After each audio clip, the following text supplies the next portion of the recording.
For an organization, it becomes important to hold inventory for the following reasons. One, inventory holding ensures that operation delay do not impact delivery to customers.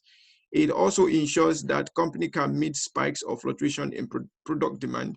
It ensures that there is flexibility in production. It ensures that any delay by supplier do not affect working of the company. Now, let's quickly talk about inventory models.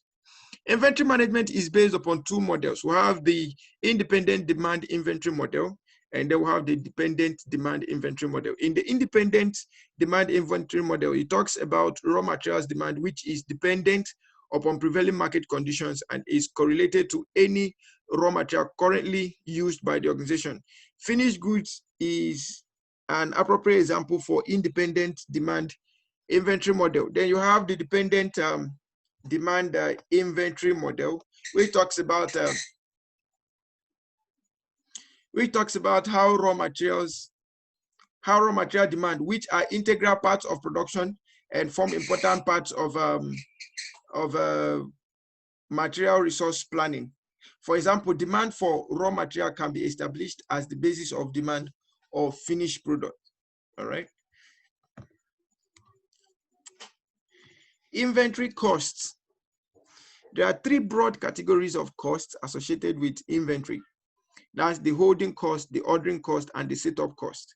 For the holding costs are carrying costs associated with inventory over a period of time. They include insurance, warehousing, interest, extra headcount, etc. They have the ordering costs. They are costs associated with purchasing of raw material and receiving raw materials. They include forms, order processing, office maintenance supplies, and staff associated with ordering. They have the setup cost. Setup costs are associated with installation of machine for production.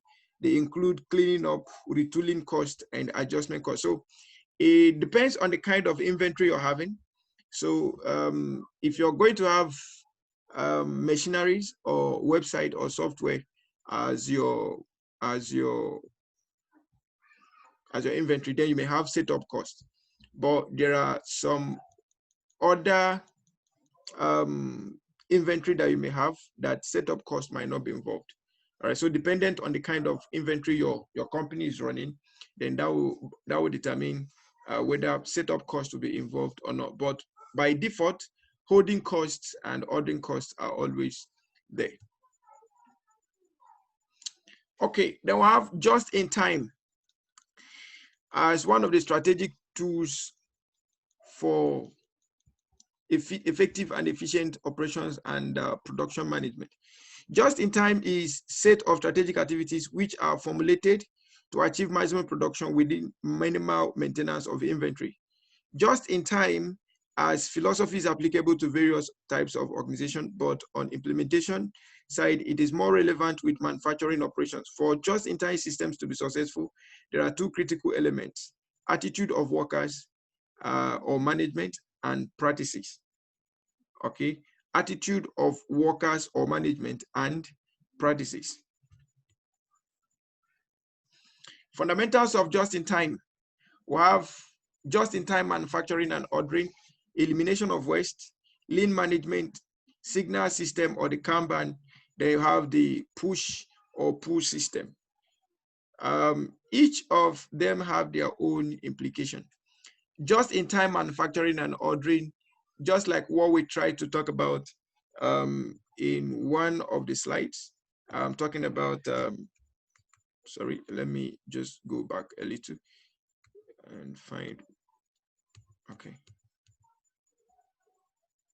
Okay, so just-in-time uses more of the dependent demand inventory model, where the raw material that will be demanded or the inventory that will be taken in for ordering will be dependent on the volume of finished product that is in demand, right?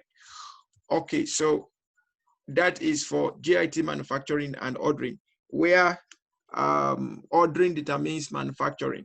All right, ordering determines manufacturing. Okay, then you have elimination of waste. Just in time tries as much as it can to eliminate waste. Then lean management. okay, effective and efficient use of raw materials. That's the lean management. Then the signal system or the Kanban.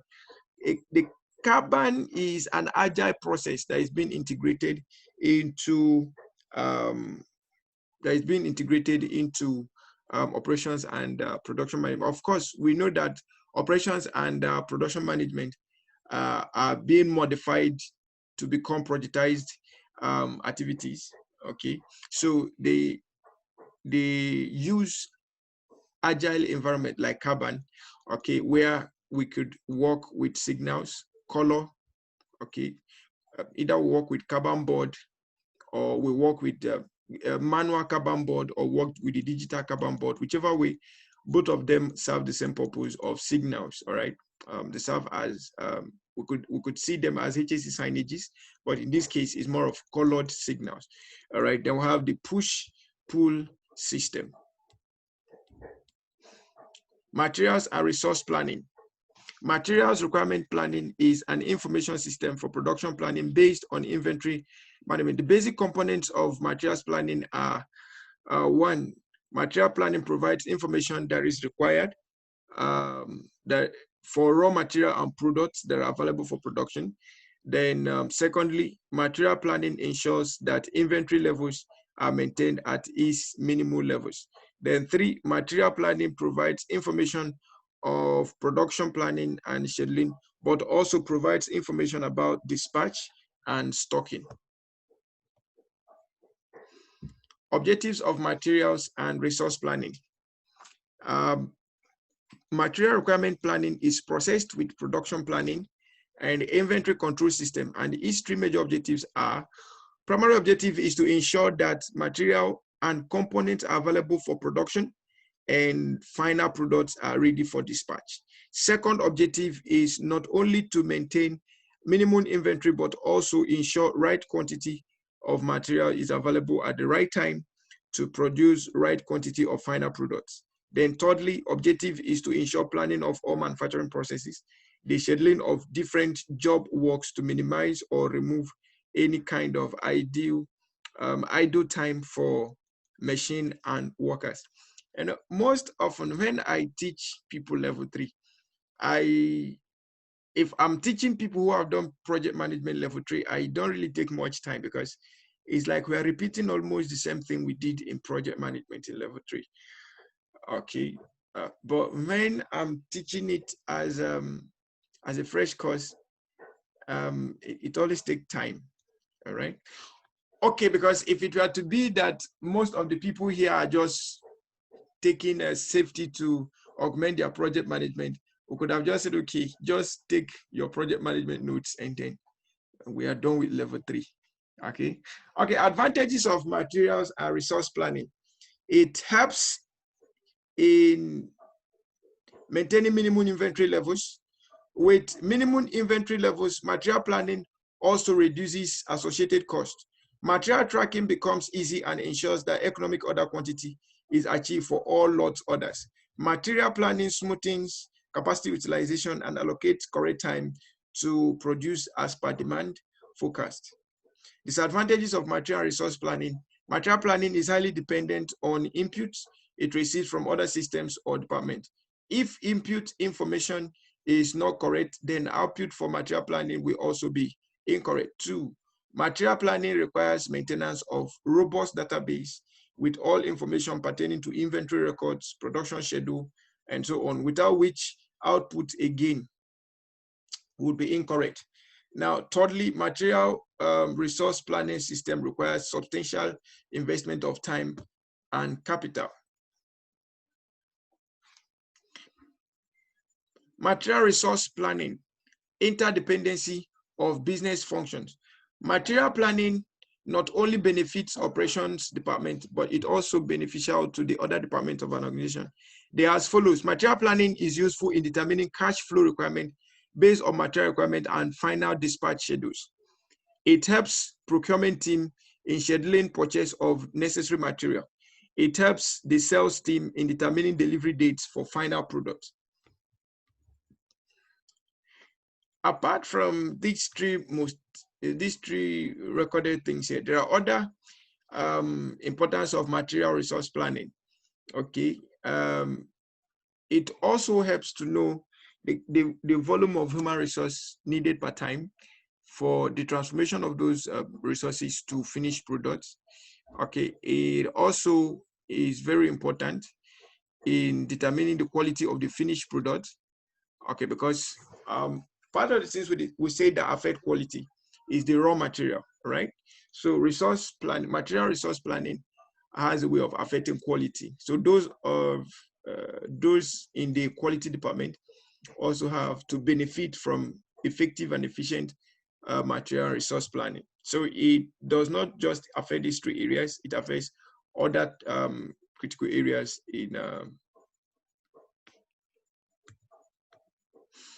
in business. Implementation and successful material resource planning would depend on the following factors. One, acceptability by top management about advantages and benefits. Two, proper training and participation of all workers and personnel. And three, precision and accuracy of the input data for accurate and reliable results.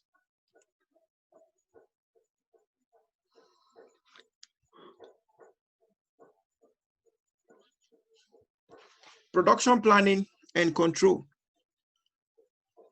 Production planning is required for scheduling, dispatch, inspection, quality management, inventory management, supply management, and equipment management.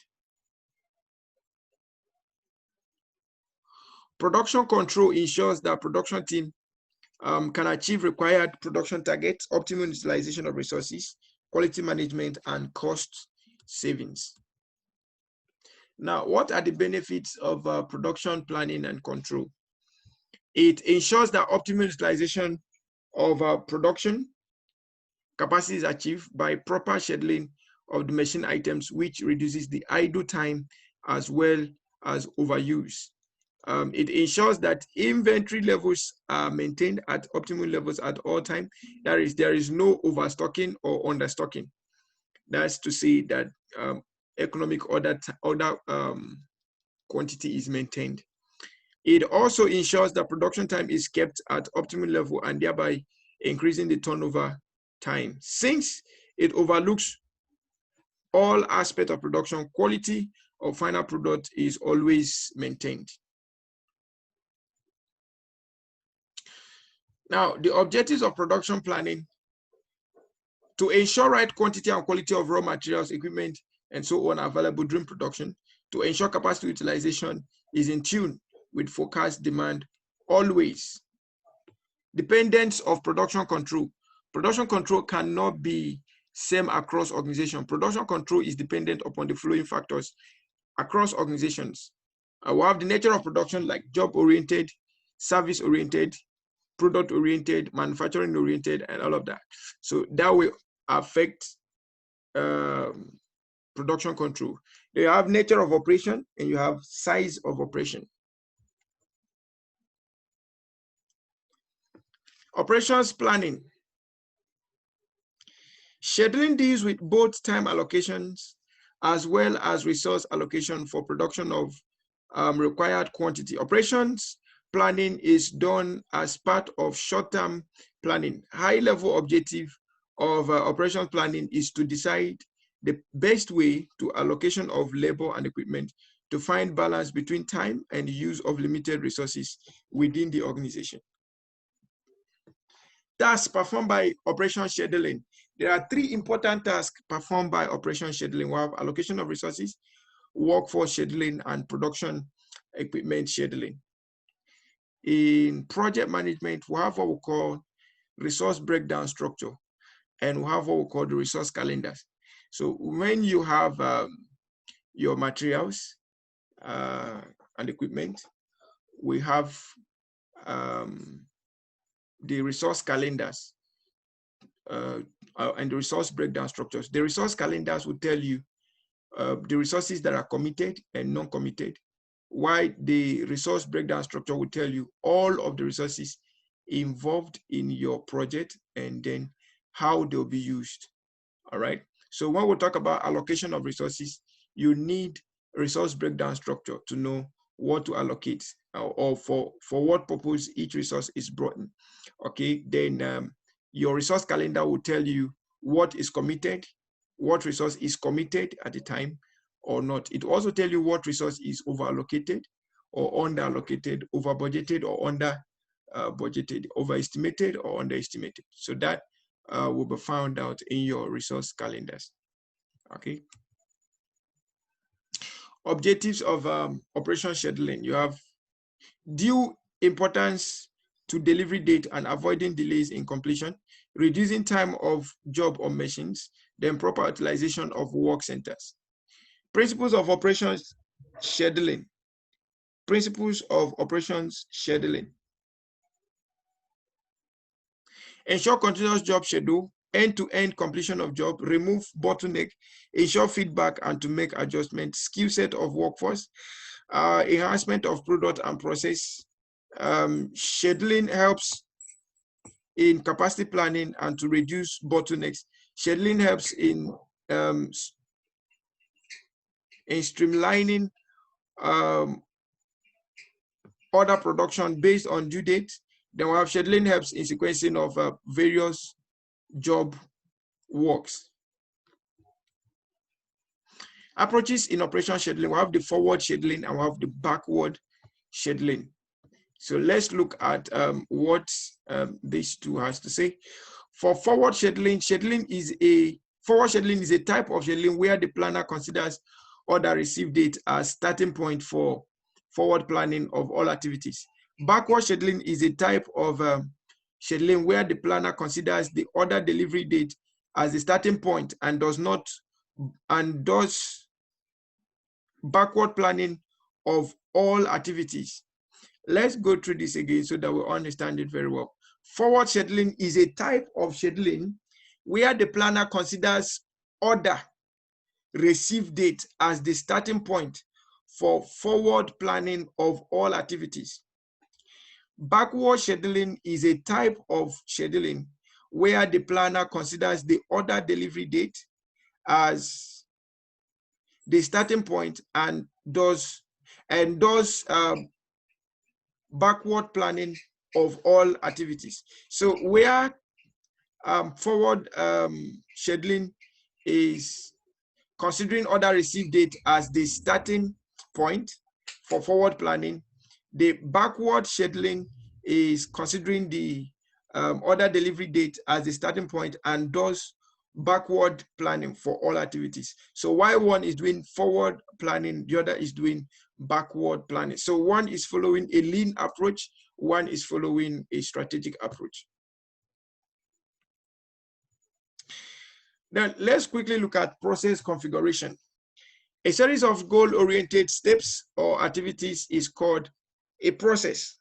Processes are essential to transform services and materials. The steps are specific and concrete in a process. The steps are specific and concrete. Sorry, I think there is a miss up there. The steps in developing a process, they are specific and concrete. Work configuration. Processes are of many types. However, a few basic types of work configuration exist. The physical setup, which is used to make a product, is referred to as work configuration. It is the arrangement of people and equipment, and also the way materials and work in a process travel from place to place in a plant or an office.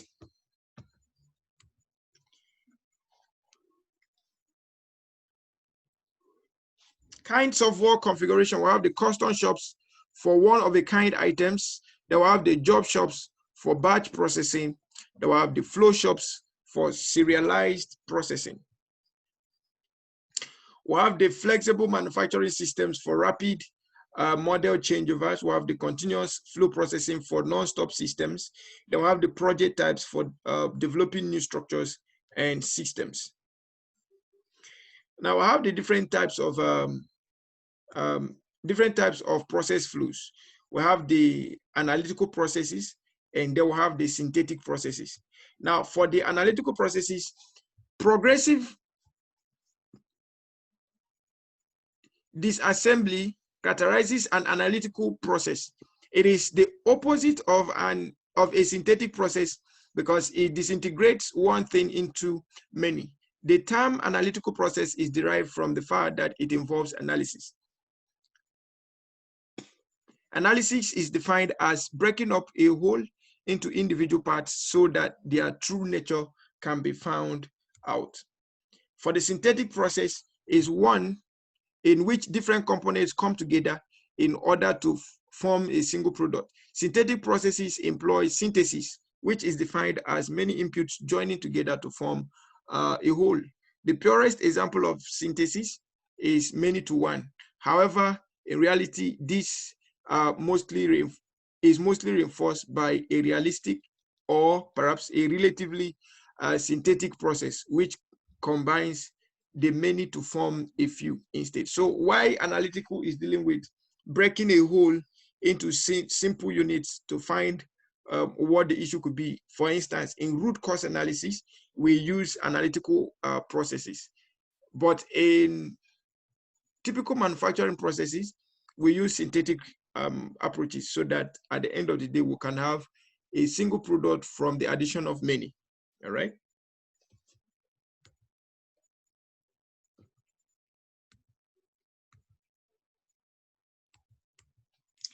Okay, let's look at management technology. Technology component of transformation. From the perspective of operations management, technology consists of equipment that are deployed in a manner defined by scientific knowledge about the necessary conditions in order to achieve specific transformations. Equipment include computers, machineries, tools, and communication systems. Functioning of management of technology. The management of technology functions at three different levels. You have at the societal level, at the company level, and at the international level. And all of them have their own, the technology at all these levels have their own impact on the business, as it were. Technology timing. I think when we are talking about one of the things that affect quality, we spoke about information technology. And someone rightly said that adoption of technology, the time at which technology is adopted, could actually make a whole lot of difference to organizations. All right, so technology timing is critical in operations and production management. Technology management is about knowing when to shift from one technology to other. Timing of shift in technology involves the assessment of costs and savings made by shifting now as compared to same from deferring the shifts.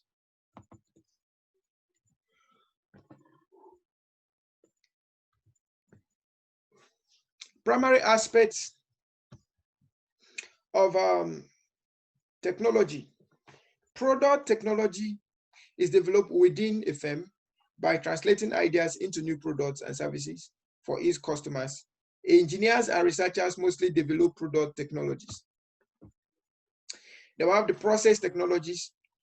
The methods through which a firm does things usually rely on the application of technology. Sometimes a few of the large number of the process technologies which are used by an organization is unique to a certain functional area, while others are used in a more universal manner. Of course, processes is part of the competitive advantages we have as organization, as different organizations. They have the information technology is increasingly being used by managers to gather, process, and transmit information in order to make more effective decisions. They will have planning, teamwork, and job design. As we begin to round up on operations management.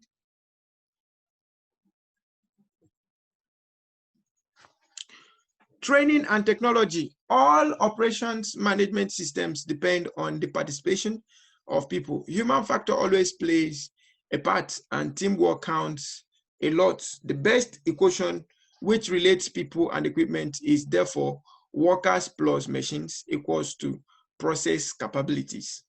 What is lacking in the above equation is the fact that people need training as well as teamwork in order to effectively use technology. The preferred equation, therefore, is teamwork plus training plus technology equal to process capabilities.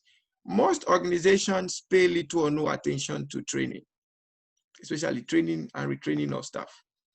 The true unique competitive advantage of every organization lies on the individual capacities of the people in that organization. So where we neglect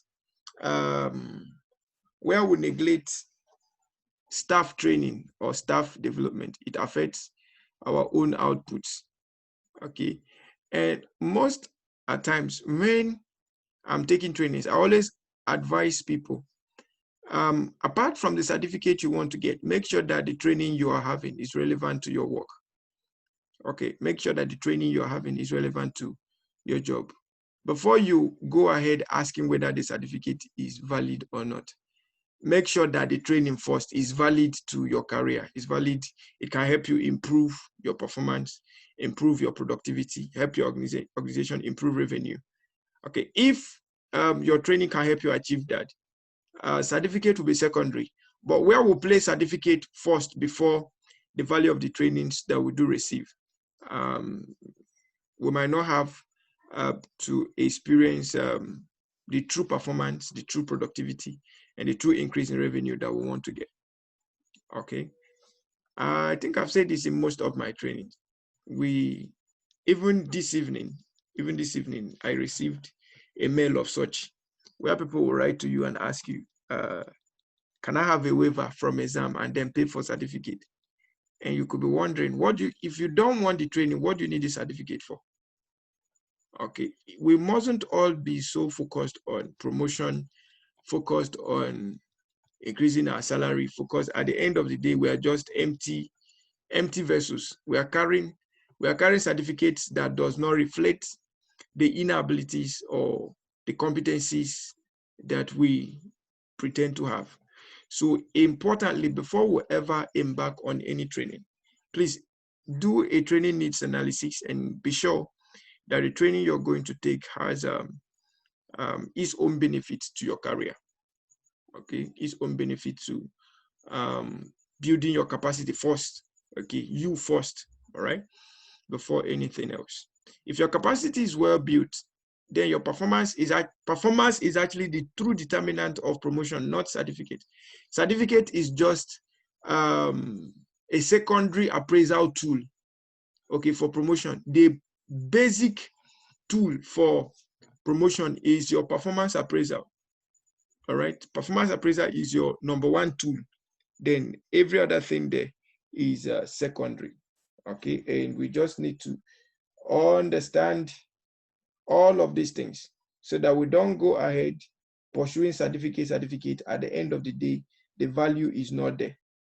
Okay, that is very, very important.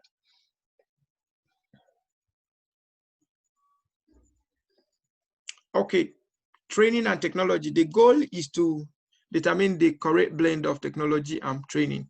The best guidelines for deciding this are as follows. Keep it simple, provide sufficient training, count on people for quality outputs, avoid going beyond the limits of technological expertise. What are the present training methods that we have and that you can use? Now, importantly, it is good for us to understand that as safety supervisors, we are the ones in charge of developing safety training curriculum and standards and negotiating the kind of safety trainings that the staff within our organization should have. All right, so what kind of trainings can you use? Which ones are present at the moment and how can you use them? We have the on-job training. On-job training is more of product training, service training, and technical trainings as relates to the work. Then you have the classroom instruction. Example is the one we are having here. Then you have the audio visuals method.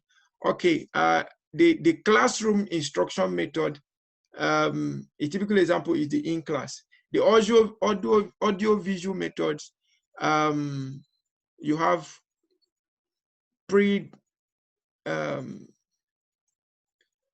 pre-created classes on audios and visuals that people can actually listen to and learn from, right? Okay. Then you have seminars and workshops, and you have the role playing. Is important in every training, irrespective of the kind of training you're having. It's important you do role playing. People have actually asked us the questions like, why don't we have all our records? Why is it that you keep recording trainings all the time? Why is it that you don't just your organization, you don't just have a recorded training, people just go pay for the trainings, then listen to the trainings, write exam and the likes. Now, well, to some people it is good, but from training needs analysis, 90% of what people here see, do, is more retained. People retain only about 10 to 20% of what they hear and see. But that which they do, they hear, they see, they speak, they do, okay, that gives them about 90% retention. And the only tool that can help trainees to be able to see, say, do, add, and all of that is the role playing. So no matter how good your pre-designed trainings could be, if there is no room for role play, it doesn't really entice people. And I will tell you the honest truth.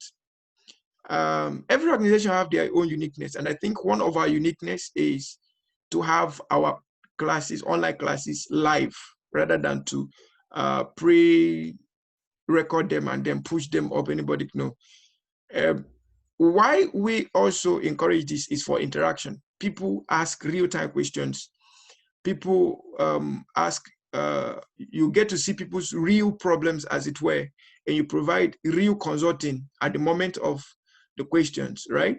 Instead of coming to just download, read, view, and that's all. Now, I can't remember the number of courses I started online that I've not been able to finish because they are all pre-recorded. Okay, they are all pre-recorded, and sometimes they are not interactive. Not that sometimes, most of them are not interactive. So if they are not interactive, what am I doing? I'm just doing a one-way learning process, which is not meant to be so. Learning is a multi-directional approach, not a single loop approach. Okay, it's more than a single loop approach. So no matter the kind of, I'm talking to us now as safety supervisors, right? So that you don't just go and become part of those people. Maybe you have a training organization or IT training solution provider that will tell you, we record all the trainings. All they need to do is to be listening to the trainings. No, it doesn't work that way.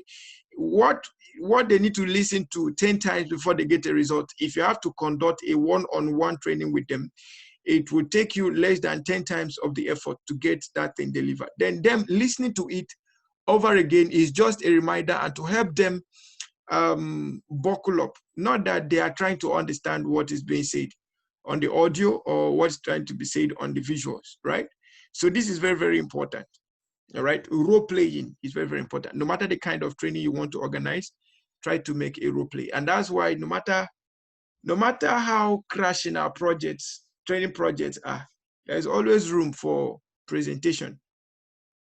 Okay, if not everybody here, some of us will agree that between yesterday that we divided the groups till now, we have been so much involved in individual research work and then coming to discuss as a group. What you are doing is you are doing yourself. You are doing this research yourself. So whatever thing you discover now, it stays with you for life. Okay, you can, some of us that did projects in university like 20, 30, 40 years ago, you can still remember your project topic. You can still remember everything you did because why? You did it yourself.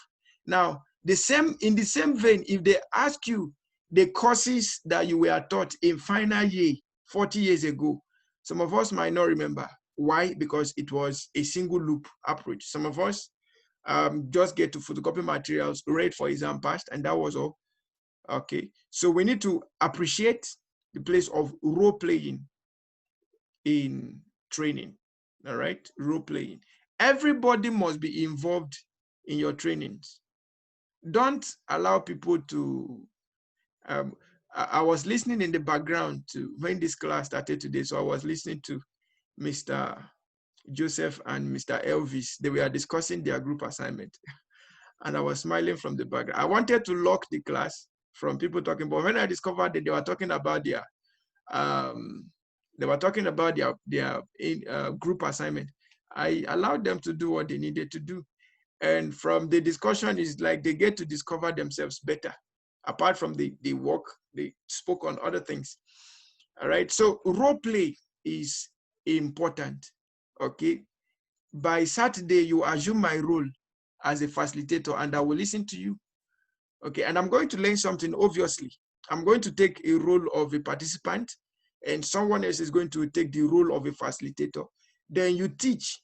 Of course, you're not going to teach what you don't know. You're going to teach what you've researched on, what we've researched on, what we've experienced. Okay. And that will make better understanding of all we've been trying to say in all of these courses. All right. Okay. Then we'll have the new training methods. We'll have the action learning, we'll have the team learning, we'll have the computer-based learning, and we'll have the distance learning. In all of these, whichever one that you want to apply, for me, role playing should have a major part, whether it is action learning, whether it is team learning, whether it is computer-based learning, whether it's distance learning, close or far learning. Okay, there should be an inclusion of role play in whatsoever thing we are doing.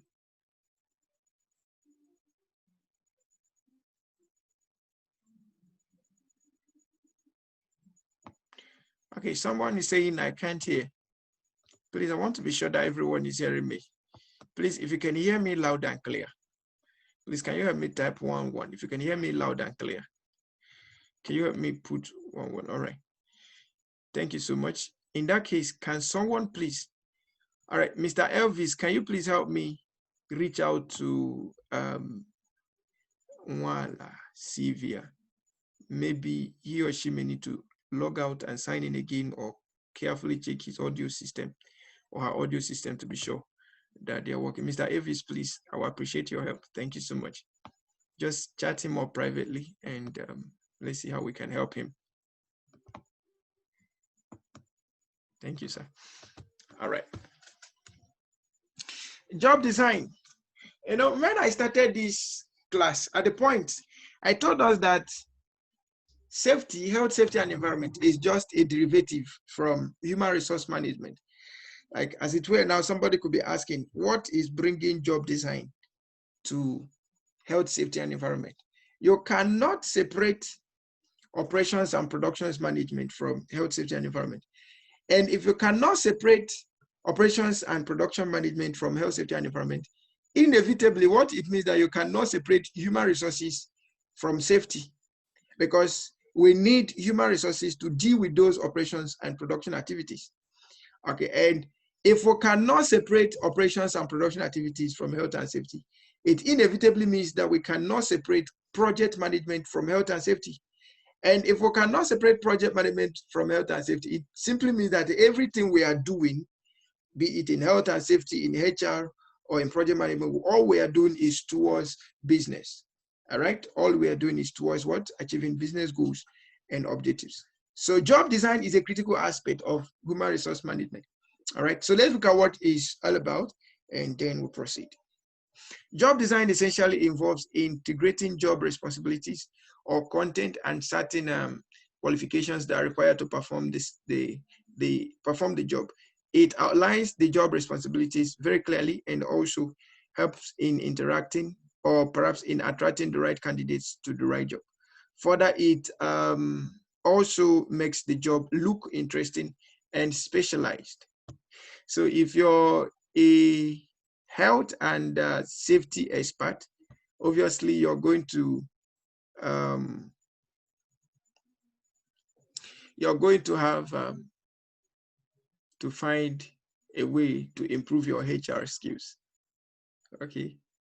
No, but I was talking to them in the HR class this morning, and I was saying something. HR is one of the most dynamic courses ever. You cannot say you're HR in mechanical engineer in engineering, or HR in HR in medical sciences, or HR in no. A HR is open to any discipline. So what does that mean? It simply means that a HR need to have good understanding of the businesses he want to go into for him to be able to resource the organization very well. So let's assume I did the HR. I can work in any organization. The same thing applies to safety. As a safety officer, you cannot say you are into only electrical safety, or you are occupational safety, you are mechanical safety. No, safety is general. The role of a safety officer is to identify hazards, identify risks and negative incidences, and then try to avoid them or try to eliminate them. All right, whether you are in the medical field or you are in the telecommunication field, whichever field you find yourself, all right, the role of a safety officer across different industries is the same, just as the role of a HR manager, irrespective of the industry you find yourself, the role of HR managers is just the same. Though we might hear different terminologies across industries.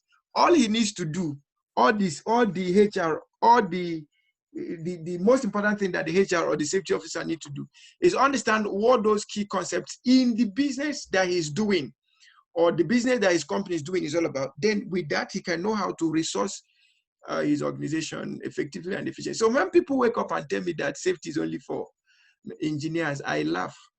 Or when they wake up and tell you that HR is for non-science, students or non-science, I laugh. All right, because that's not true. That's a myth. That's fallacy. All right. So importantly, we need to understand the relationship between HSC and HRM. All right. Benefits of job design. We have employee inputs. A good job design enables a good job feedback. Employees have the option to vary tasks as per their personal and social needs, habits, and circumstances in the workplace. They will have employee training. I think we've mentioned that quite a lot. They will have adjustments also. With good job design, it's easy for any new employee to adjust to the working environment. They will have work and rest schedules, or your rest schedules can be your default rest schedules within the day, and then you could talk about your leave management and all of that. All right. And it could also talk about your pension. Looking at it extensively, you could look at your pensions and retirement, your exit from the organization, and all of that. Your rest, your exit from the organization. All right. So it's important. Thank you so much, Mr. Elvis, for helping out. He can hear now. Thank you, David Mwala, for hearing. Okay. Approaches to job design. We have the human approaches of job design. Human approach of job design lay emphasis on designing a job around the people or employees and not around the organizational processes. Then you have engineering approach, which is based on the application of scientific principles to job design. Work according to this approach should be scientifically analyzed and fragmented into logical tasks. Then you have the job characteristics approach. According to this approach, there is a direct relationship between job satisfaction and rewards. So the employees will be at their productive best and committed when they are rewarded appropriately for their work. The human approach, you design the job based on the capacities and capabilities of the people you're bringing in.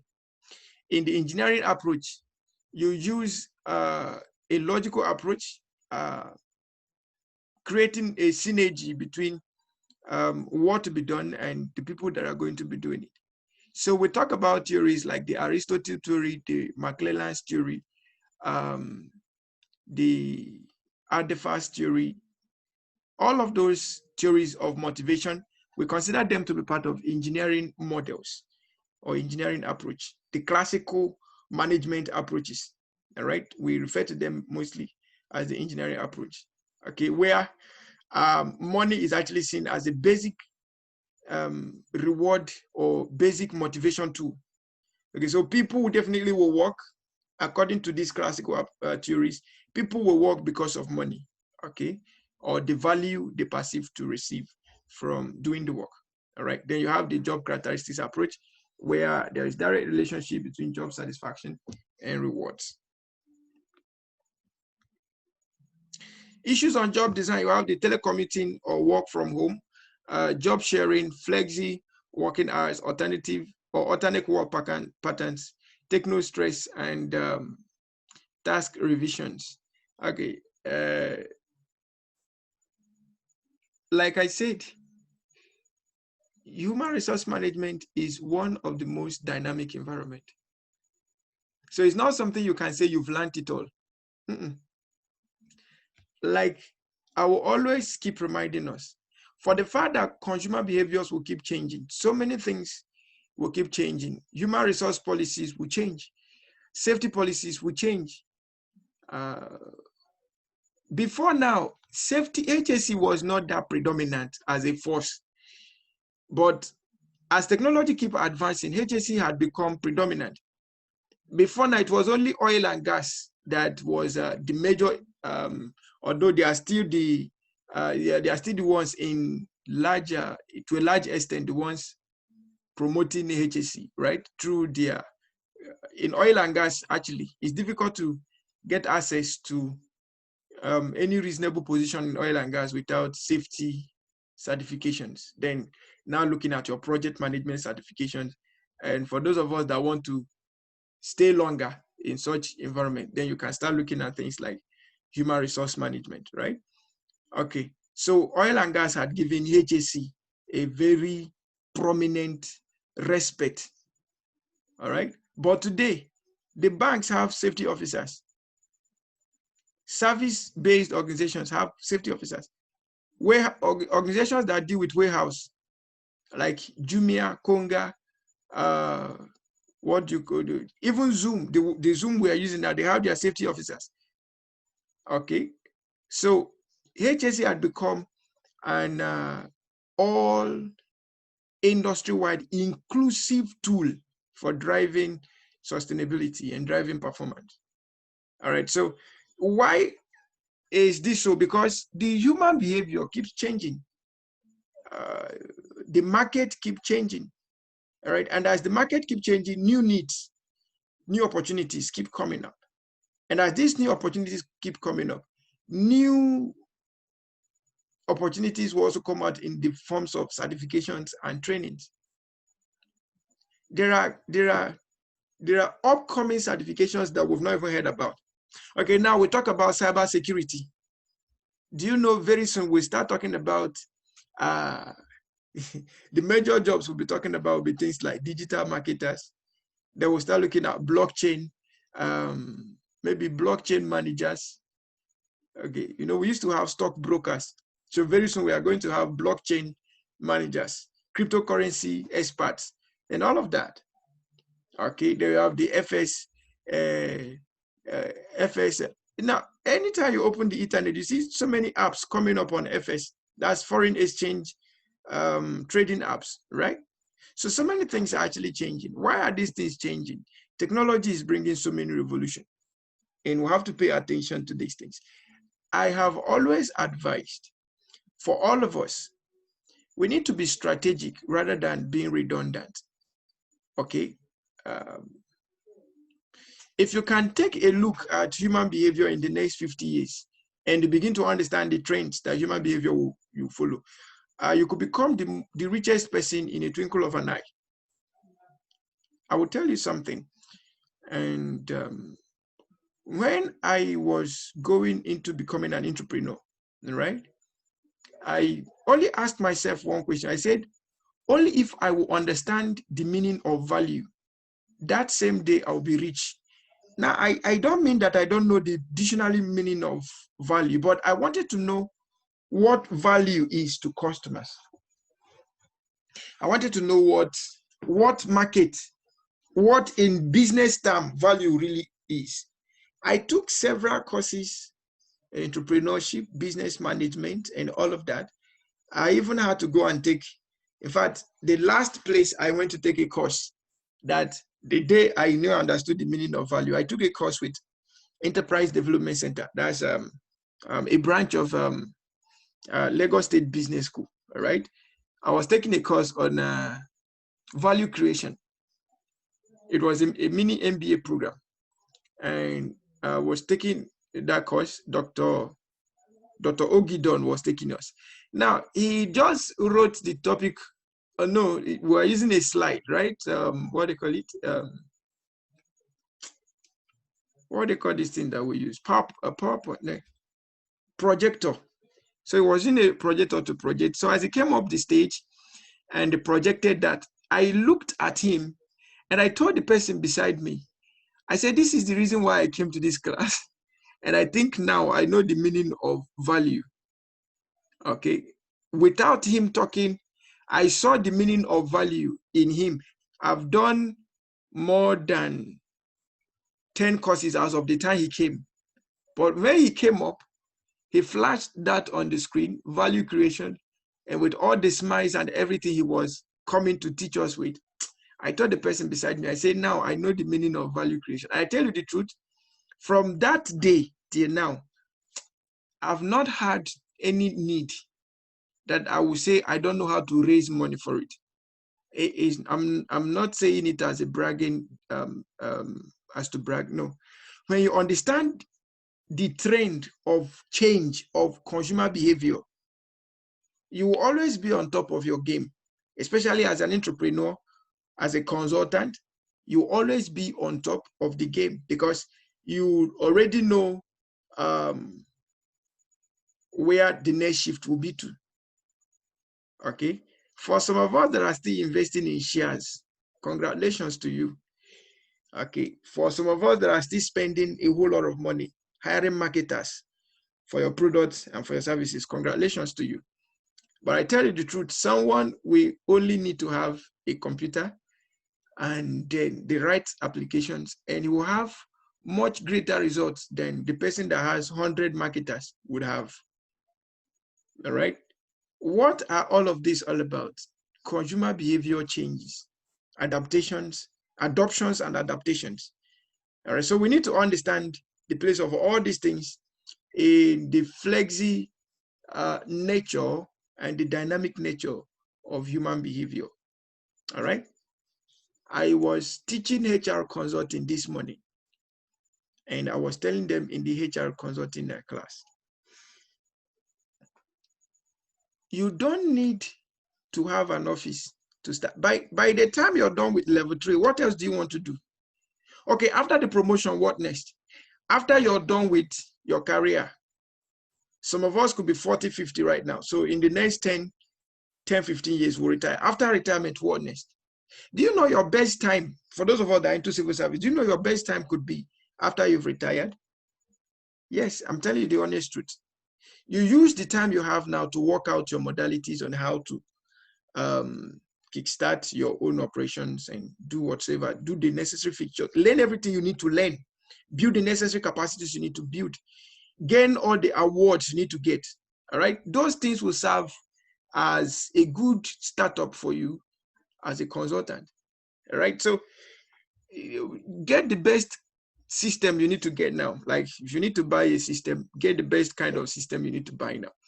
All right, get all the technical abilities you need to build now and be ready to take a very big plunge as you are stepping out, maybe as a retiree, but you're not retiring to waste. You're retiring to reinvent your energy. You're retiring to reinvent your abilities.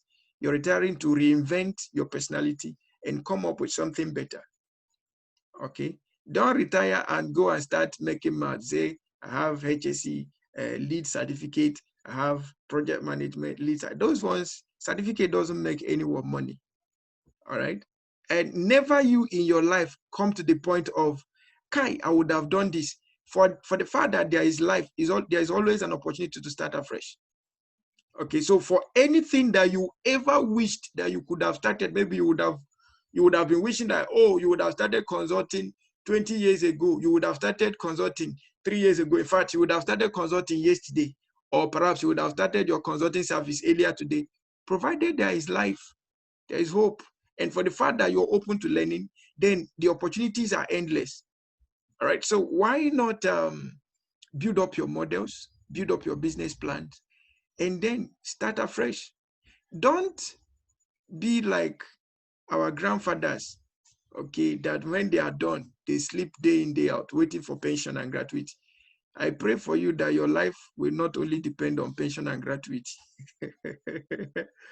Okay, I pray for you that you'll be so rich based on the application of the knowledge that you're gathering, that you'll be so rich that irrespective of whether government pay gratuity or pension, it will not disturb your health, because you have enough, not just to keep for yourself, but to share with others as well.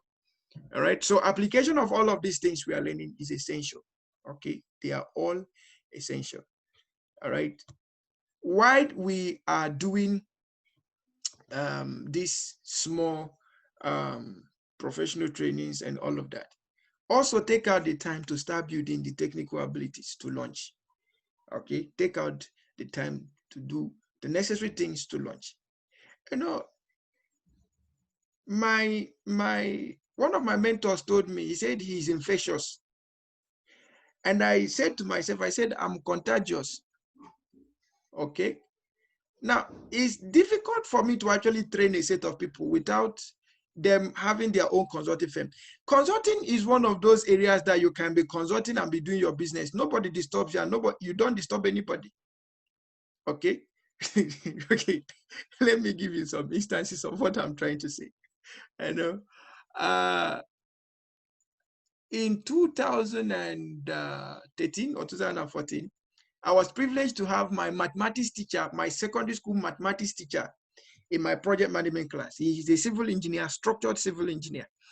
So I happened to have him in my class. He taught me mathematics and physics in secondary school. And then I was teaching him project management as part of his career needs. All right. Now, at the end of the day, while we were still there in Lagos, he told me he wanted to start his own business. I helped him. I took the pains, went to CAC, registered a business for him, 2013, 2014. Now, from 2013, 2014, he was moving from one job to another. Okay, moved from one job to another. And at the end of the day, I think between 2014 till now, he has had more than 7 engagements. Okay, he has had more than 7 engagements. All right. Now, the last time I met with him, recently he started sending, late last year, he started sending me his business plans, and he's currently running his PhD. In fact, he's running 2 PhDs, PhD in mathematics and PhD in construction management, all at once, 2 different universities. All right, that's good. I love that. But all of a sudden, it dawned on him, like, all he has been doing since, like all the experiences he has been gathering and all of the trainings he had been gathering, was enough for him to start his own consulting firm. All right. And he has started out his consulting firm.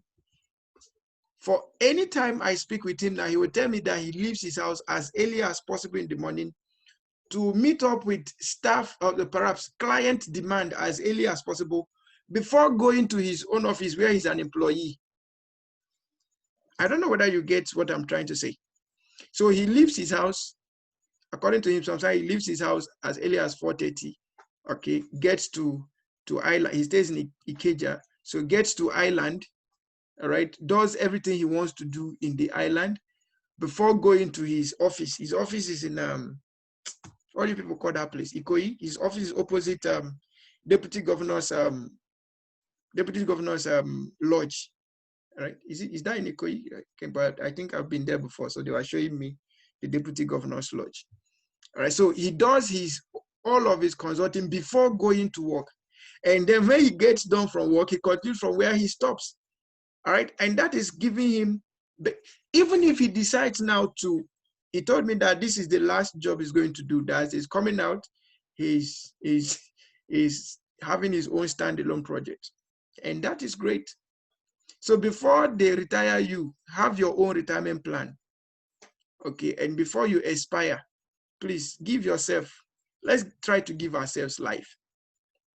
Okay, let's try to give ourselves life. Whether you're in public sector or you're in private sector, there is always a better life to live, right? Okay. Factors affecting job design. Broadly speaking, the various factors that affect a job design can be classified under three heads. We have the behavioral factors, we have the organizational factors, and we have the environmental factors, and they are all easy to understand. All right, project management. Applying project management in operations and production. Then we are going to be looking at the planning development stages. In designing a new product on plan initiatives, we have new products are necessary to replace old products that have become unprofitable. The cash flow required to sustain a firm that can be increased by new products. Then a successful product line can also be extended using new products supporting the market effort. The new product area is governed by many rules. One of these is to select those products which have attributes familiar to the management due to existing experience. Designing a new product on its own is a full-blown project. So on the processes involved, we have concept selection, development and testing. Then we have estimation and business modeling. Then we have prototype construction and testing. They have process specification and pilot plant. So what is a project? A project is a defined, or perhaps a project is a temporary endeavor with a beginning and an end, and it must be used to create unique product, service, or result. A project is an activity to meet the creation of a unique product or service, and the activities that are undertaken to accomplish routine activities. In defining all of this, what project is or what project is not,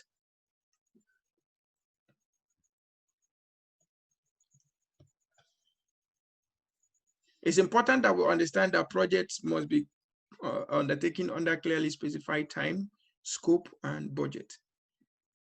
Irrespective of whatever thing you're doing as a project, the objectives, the goals, the scope, everything must be defined. The project must be defined under clearly specified time, scope, and budget.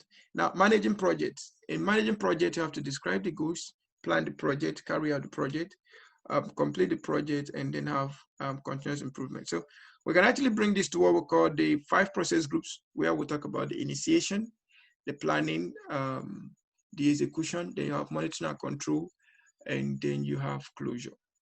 All right.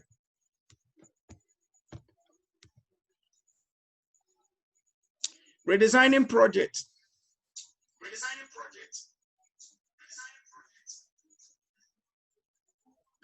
There are various methods which can be followed for designing projects, so their resources can be used effectively. Redesign can lead to improvement in project performance, such as shortening the critical path to get closer to target completion time and in meeting the budget. Change management is also critical in operations and production management. Remember, for the fact that consumer behaviors will always change, so many things will have to remain flexible for business to remain sustainable. I'll repeat that again. For the fact that consumer behaviors constantly change, so many things will have to remain flexible, that's being open to change, so that business can remain sustainable. All right? Okay. Change management. New competitors emerge without any burden of old investment. They start without the old designs as well as obsolete equipment, which their competitors possess. Newcomers can direct all their investment into new technologies, creating better products from better processes. Production and operations management can evaluate such competitive advantage. Now, as I was trying to say, there is something in IPM that is very unique to us and to our members. Our membership is not just to give you accolade. No, our membership is not just to make you feel like, yes, you're a professional member of this institute, and that is, no, no, no. That is not even secondary. That is tertiary. IPM membership is a membership of proofs, is a membership of results. Okay. I personally have declined so many membership because all I get to receive as value proposition is when you become a member, you can use the appellation in your name. It will help you in your promotion. It will help you. No, no, no.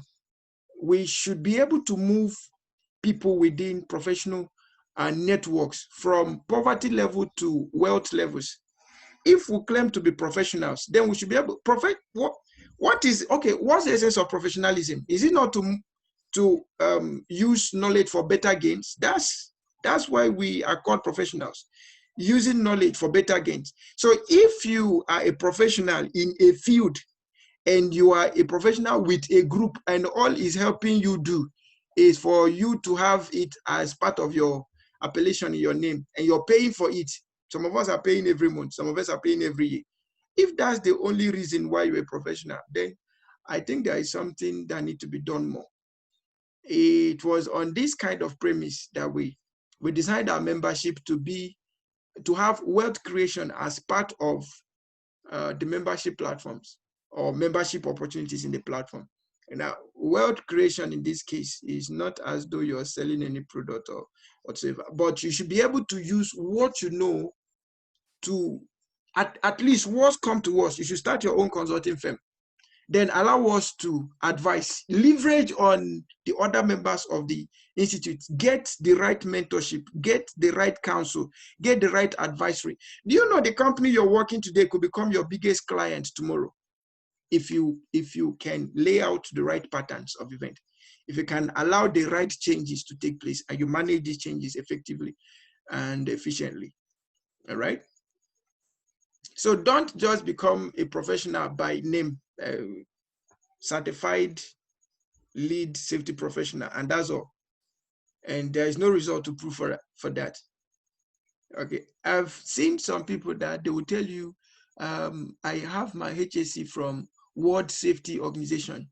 Wow, that's awesome. Then you now ask them, okay, can you take us on a course on the fundamentals of HSC? They say, you know, what I do is safety. I don't really teach safety. Where you don't even know what is safety, how are you going to be practicing that? As a professional, you should be open to teaching people. Like, consulting should be your key priority, as it were, because one of the objectives of professional training is to improve your consulting skills. That's basic, right? To improve your consult. So if you run away from consulting, then what else did you do in your professional courses? All right. So importantly, as you prepare to join us in the induction ceremony as members of IPM, you should also prepare to start your own business so that should you have any need for advisory, you know where to beckon on, you know people you can call on to.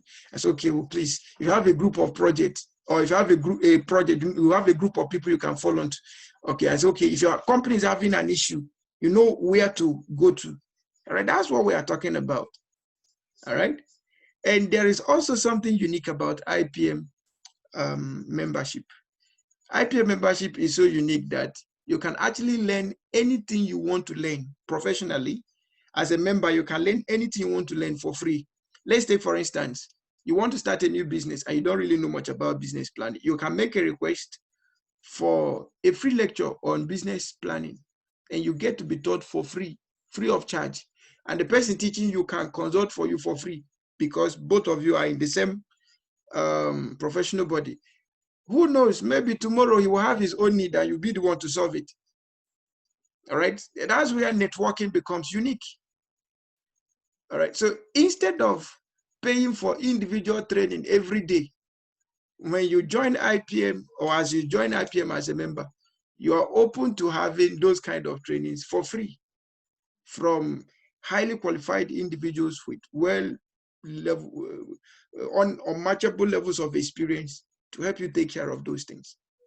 What is it that brought me to this? Change management. Change is real. All right. Like now we're having COVID one night changes. My wife was telling me this afternoon about a particular university in Nigeria that sacked 100 of their staff. I said the reason is for them to maintain operation. I was like, wow. Why other institutions are actually employing people within this period, others are sacking within this period. That's change. So what are those 100 staff going to do? Of course, I'm sure that most of us could have heard of the plot going on around the NYC environment for NYC to be suspended for 2 years. Why it could look like it's not all the suspension, they can still be posting people and all of that. But do you know that some people will lose their jobs? Have you ever visited an NYC orientation camp before? Do you know how many people that make ends meet from that orientation camp? Do you know how much NYC makes from that orientation camp? Any orientation camp that, in fact, even the worst NYC camp, I've been in most NYC camp, the worst NYC camp, if they make less than 10 to 15 million within that 21 days, they didn't make money. Okay, so if you now say NYC is going to be silenced for 2 years, please follow me. I'm not talking about anything sentimental here, right? But if you say NYC is going to be closed, what it simply means that most airlines will lose their jobs. Okay, maybe instead of having 8 or 10 people in a zone as allies and zonal offices, we can constrict them to maybe having one ally, one zonal office, and all of that. That could affect labor. Now, let's assume NYC is reduced by 1/4. Imagine 1/4, right? That's 25% loss, employee loss. How will that 25% manage? And I'm sure we could have heard of the plot also going around what they call them, road safety, that they want to combine road safety with other. They mentioned about four ministries or before parastatals they want to collapse together. Now, when they collapse them together, do you know there will be massive job losses? There will definitely be. Now, when those changes come, what will be our fallback? Okay, what will be our fallback? I always love the testimony of the registrar. The registrar, I'm sure he had written to most of us. He's a good writer because he's a lawyer. So he needs to be a good writer. I've known him for a while. So those days they used to work in Nitel. I was still a young chap then. So when the first time I met him, I was talking to him about entrepreneurship and how he can start up his own consulting, being a legal practitioner. So why don't you start a chamber? Why still working with this? Then should anything happen, you can have something to follow. Okay, so most of us always felt like, what do you call them? Government jobs are secured. Not in this era that we are now. Even government, the government of today is not secured. As I'm talking now, the countries of the world are not secured. And let me not talk for other countries. As I'm talking, Nigeria is not a secured country.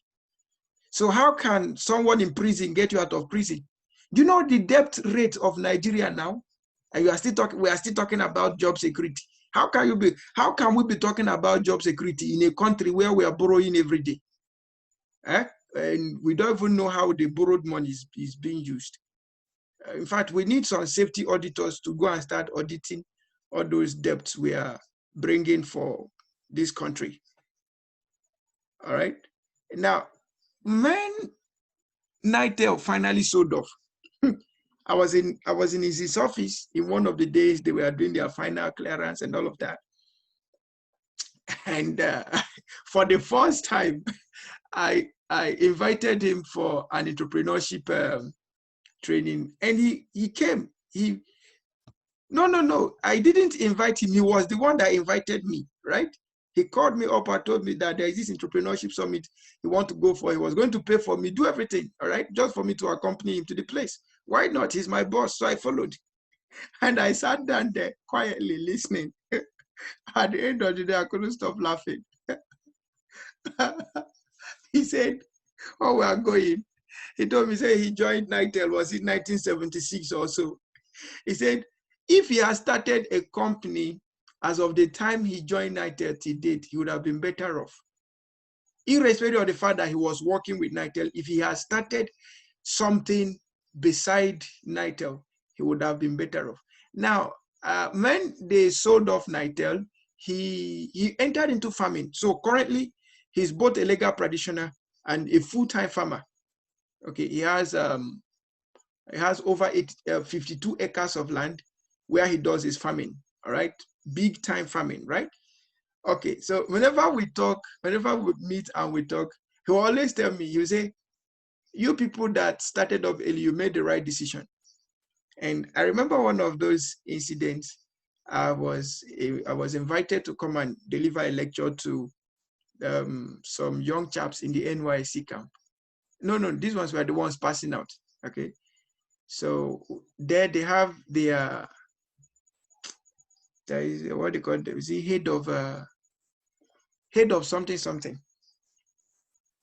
Now, to the core members passing out, they are wishing, oh, if I could just get job with NYC. The directors and heads in NYC are wishing, oh, if only these ones can discover their abilities and go and build something with their lives, they'll be better. Now, after I finish speaking or delivering my lecture, that particular head, so he's a director actually, okay, he's a director in NYC. So he came up and he said something. He said he joined NYC. So date. He's an old man, right? I think maybe if NYC should continue, maybe in 2 or 3 years' time, he should be retiring.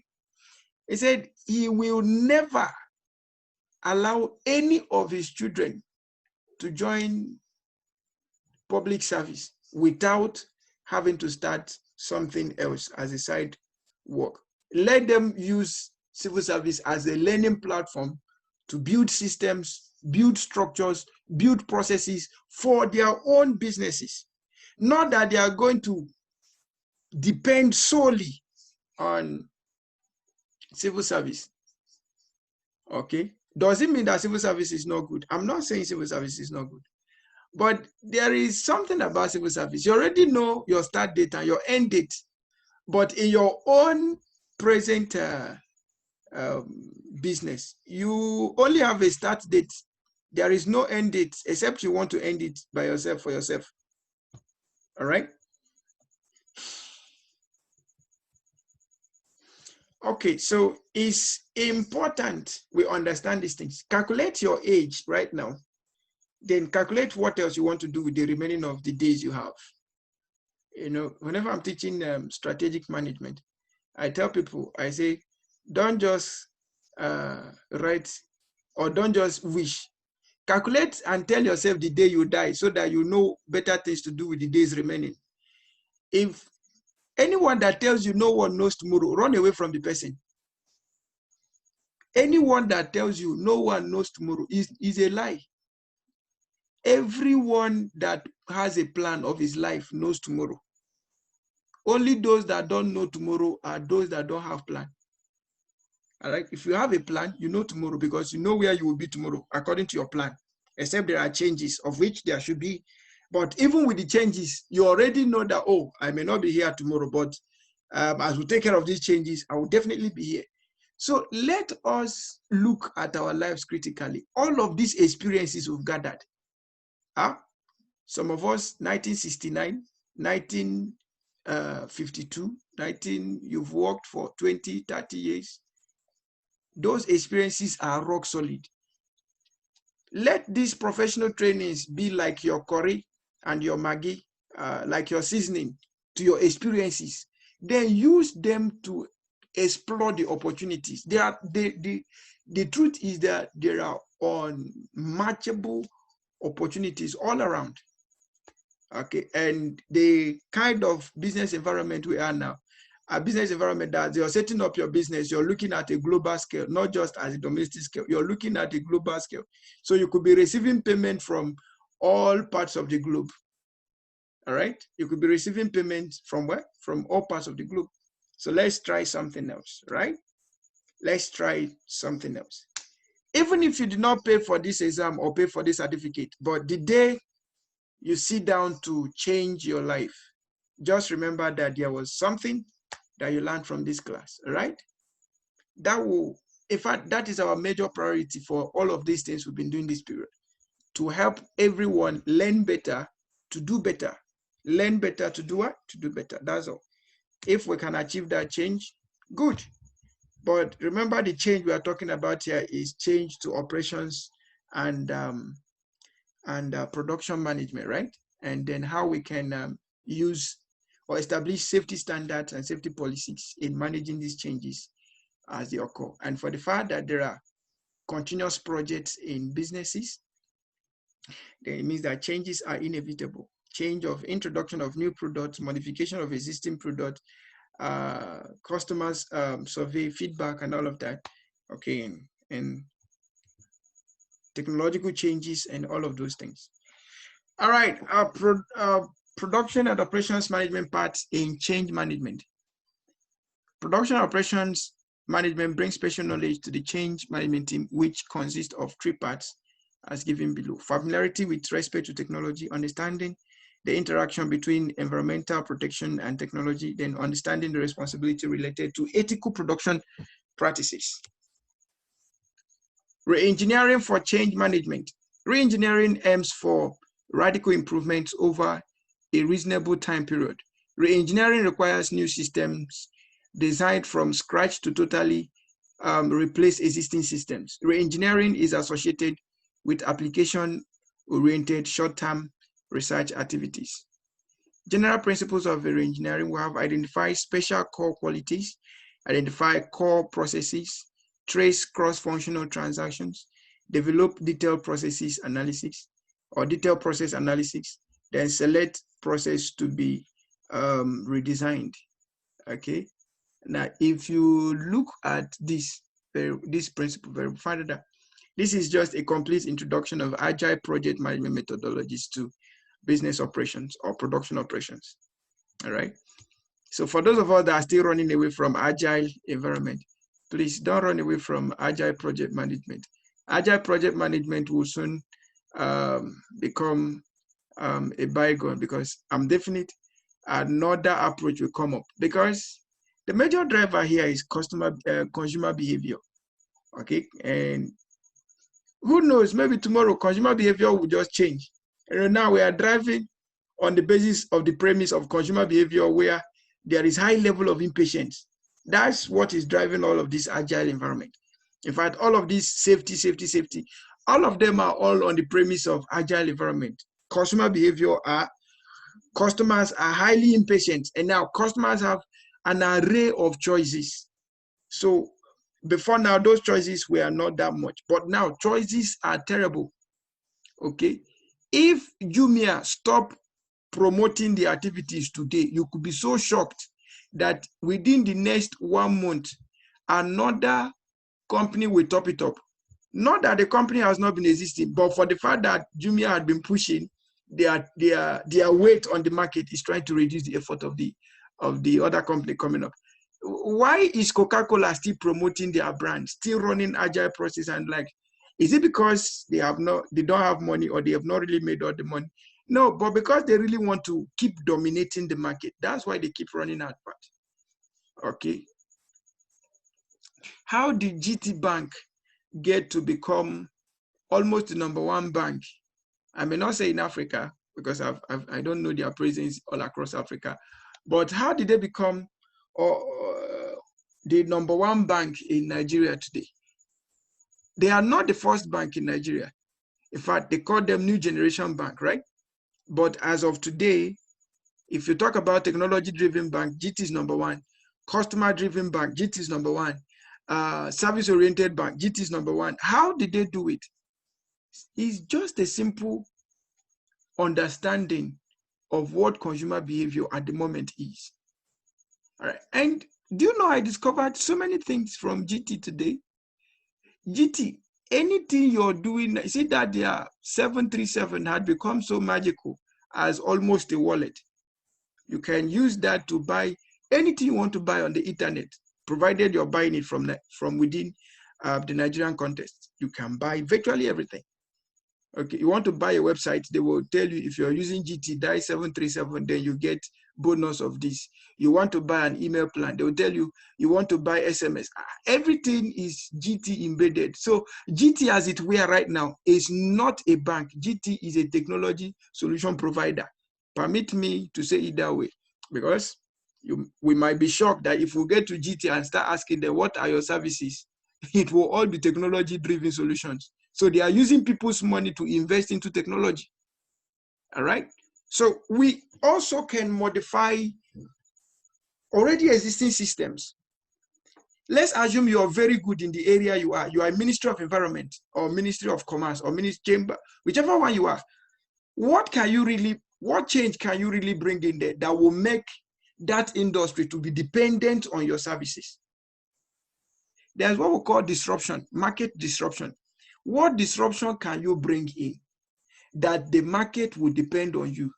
You know of system spec, what they call them, remitter. Have you ever wondered how remitter came about? If you look at remitter very well, remitter is not as reliable as Paystack.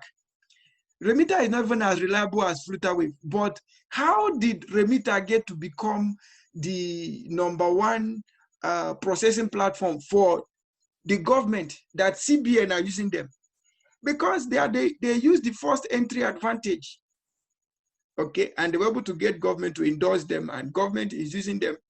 And these are the same people that worked in the same central bank. They are the same people that worked in government, but felt like we need to bring some disruption.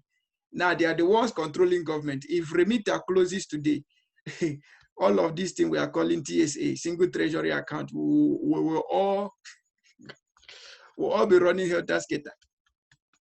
Okay, so a single company can actually hold. Do you know the volume of transactions that are being done via remitter on per second billing? Like I'm not talking of per day. Billions and trillions will roll through remitter on per second and per million billings. Do you know how much they make from there? Do you know how much? And government is comfortable using them. So look at your own, with your level of experience, all of us that are in government work now, whether you're an educational expert, you are a ministry or what have you, look at your own operation very well. Look at the things you've done very well. What change can you bring? What disruption can you bring in that government will have to legalize you and make you a former thief? Okay, they will authenticate you as a legal thief. No, not legal thief.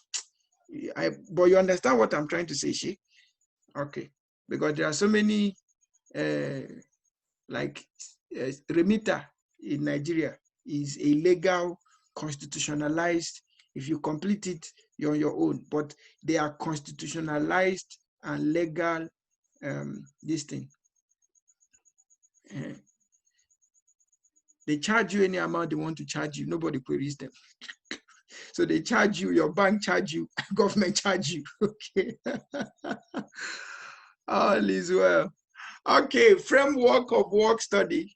Work study is a tool for understanding the trends of events in operations and production management. So we have the method study and we have the work measurements. Then from method study, we have the motion study and we'll have the time study on work measurement, and all of them are tilting towards high productivity at the end of the day.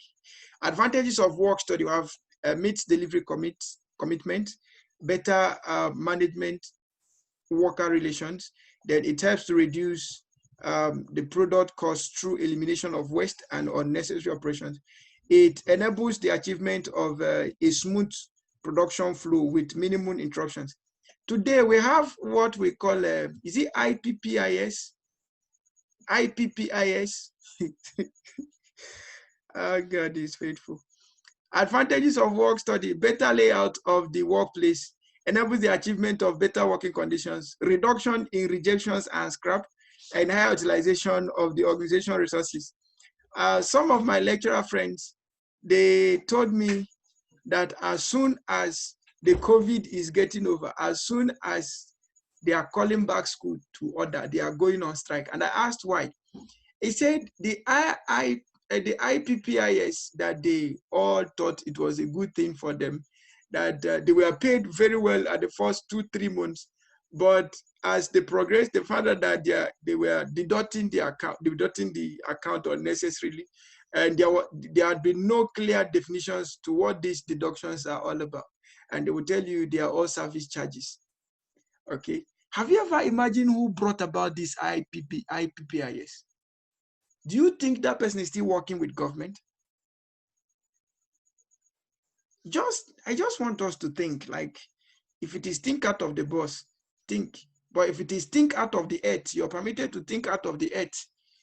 Okay, if you think out of the box, that's good.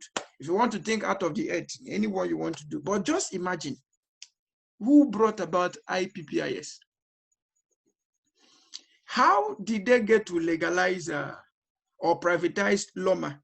You know LOMA, Lagos State Waste Management Agency. How did they get to privatize it to one person? Have you ever imagined how much influence and economic power that person will have?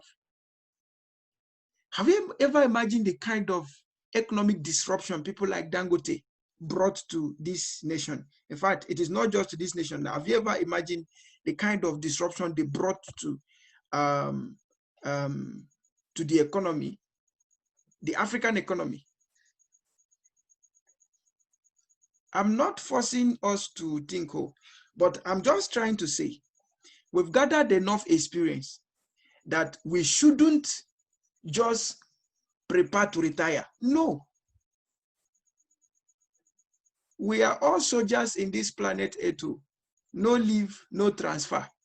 We keep working till we exit here. I met one man that challenged my life forever. You know, there are some books you read as you are growing up, that as you grew up, you find that some of those information are really just to motivate you. All right. So when I was growing up, I used to say to myself that by the age of 35, I will retire. Okay. I would have had enough money. Businesses will be working and money will be coming in. All I need to do is to enjoy with my family and my wife, and that's all. But as we kept on growing, I discovered that that was the easiest way to die. For any day you don't have a reason to live, you're permitted death to come. So I came in contact through reading of this man's journal. At the age of, it was in 97, he was still publishing books. 97. He published his last dictionary before he died at the age of 97. Wow. And as of the time I met him, I was still in my 20s. And I came back, I changed my plan. I said, I am not going to retire. For any time you have that mentality of retiring, you're already telling yourself you have positioned yourself for death. Okay? In fact, let me tell you the truth.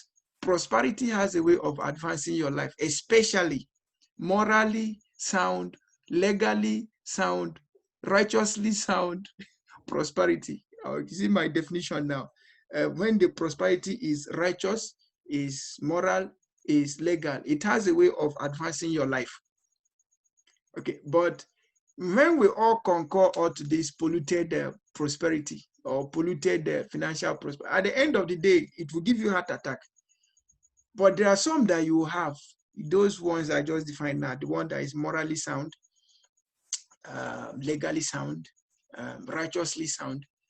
You won't even die because you will just be enjoying your life. No stress, no high blood pressure, nothing. Okay? And I tell you the truth as I round up right now. I tell you the truth and I lie not. All these things we've been discussing here as joke, if we put them into practice, a time will come in your life that you have more than 100 chartered accountants and they are still finding it difficult to calculate the wealth around you. And they ask you, how much do you think you're worth? They say, ask my accountant. They ask chief accountant will ask another accountant. And by the time they ask all 100, they'll say, we think is maybe $500 trillion. I don't know anyway, but they will just tell you something that will make you feel like they don't have enough calculator to calculate. All right.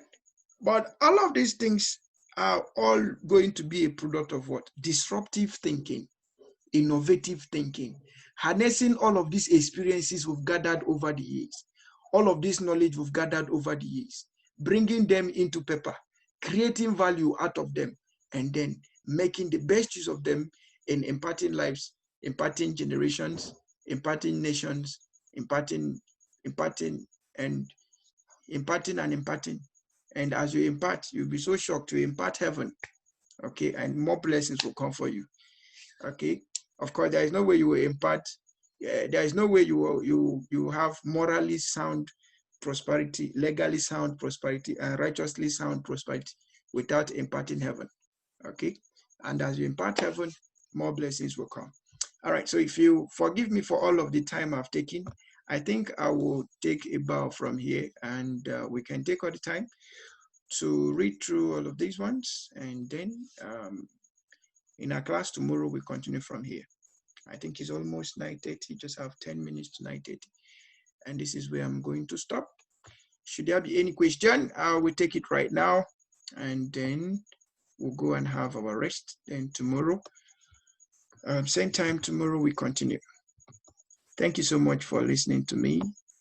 I'm so grateful that you attended the class tonight. So please, if there is any question, please feel free. Let's take the questions. If you have a comment, if you have a contribution, please, you can easily raise your hands, and then we take them all up together. Thank you so much, and welcome back. Yes, the attendance is coming up now. The attendance is coming up now. Please, no one should leave until we get to sign the attendance. All right.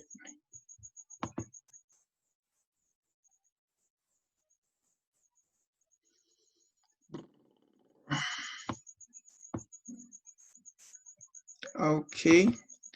Attendance is on the way.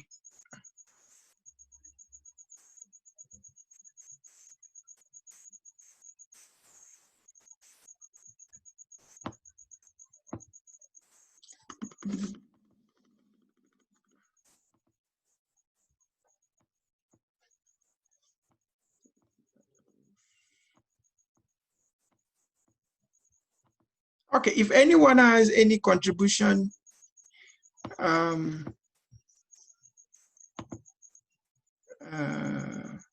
please go ahead.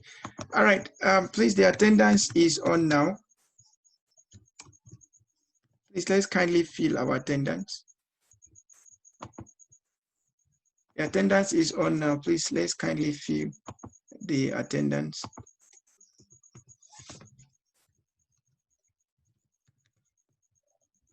If you have any issue filling the attendance, please do let me know.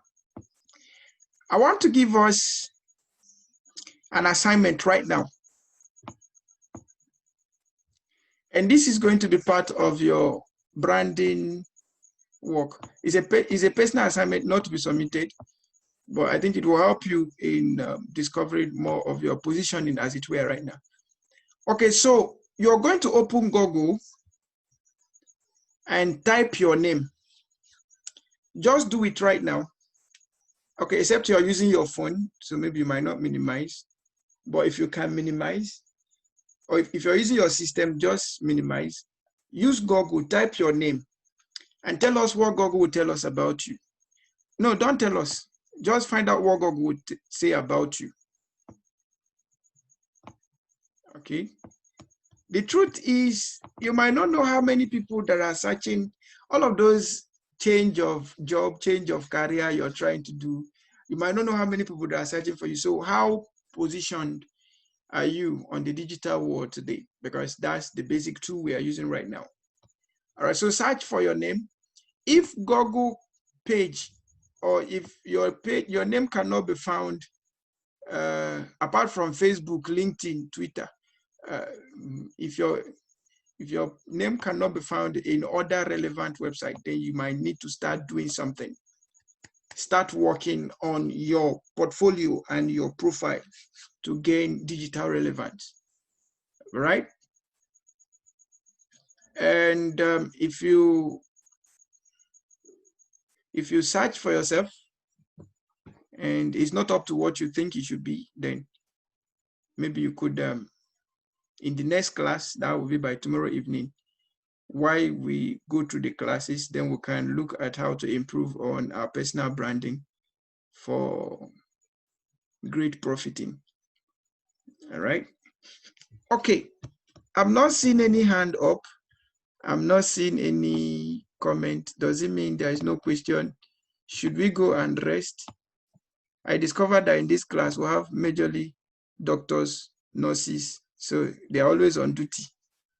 In fact, so about 2 persons here told me that they are working in isolation centers. We pray that God will preserve you and preserve your family. Your life will not be lost. As you're working to preserve others, yours will be preserved. And some are working on the vaccine for COVID-19. We pray that God will give you more wisdom to come up with the right result. Okay. Do we have any question, any case? Should we go home? Should we go and already we are home, I suspect. Okay, can we call it a night from here?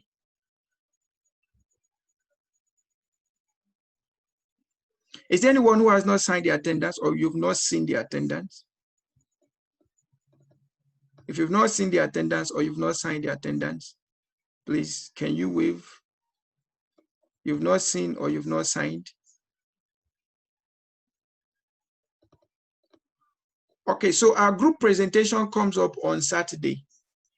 Let's pay attention to the WhatsApp group. We'll tell you the time. So let's all prepare our presentations using a slide, and then we'll be ready to make the presentation. Every group should have their own presenter. All right. At least by tomorrow evening, we should all have our presenters ready. Okay. And also for those of us that have not made commitments towards exam, please, we can also start processing for exam. Exam is starting July 4th. All right. And without payment, you won't be allowed to access exam. And also it's important for us to note that at the moment, all of the trainings we are running now, we are running them at Nigerian currency. Even the ones we are running at dollars, they are all at subsidized rates. And also note that IPM is accredited by Society for Human Resource Management for this particular course we are running. And we are running it under the ISO standards. If not for the COVID, by this June, all fees were to return to default. So this course we are doing now is meant to be $1,000. Okay, it's meant to be $1,000. Why HRM is $1,800 and PMP is $1,000. Okay, and payment is made straight to the bodies responsible for that. So to avoid having issues with certification at the end of the day, like maybe people saying during the time of my training it was 35,000 or it was 40,000 or it was 75,000. We don't want to have such issues.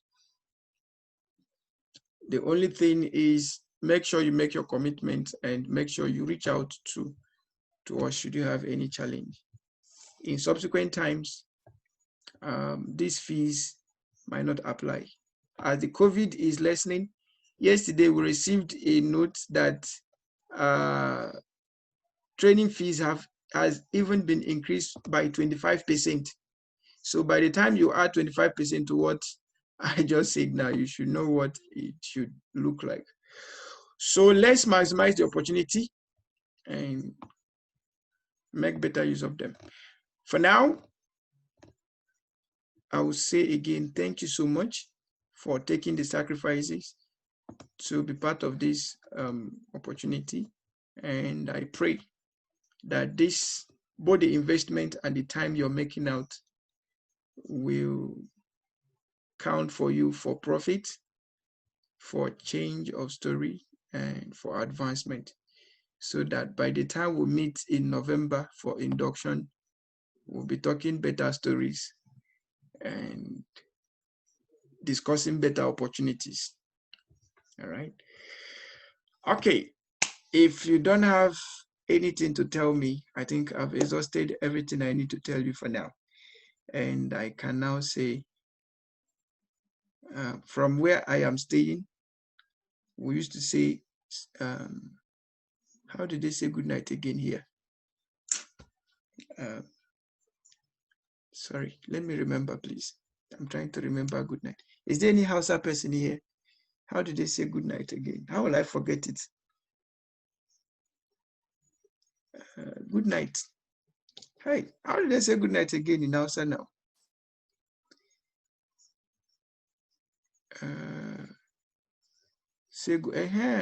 Segobe, yowa. Segobe.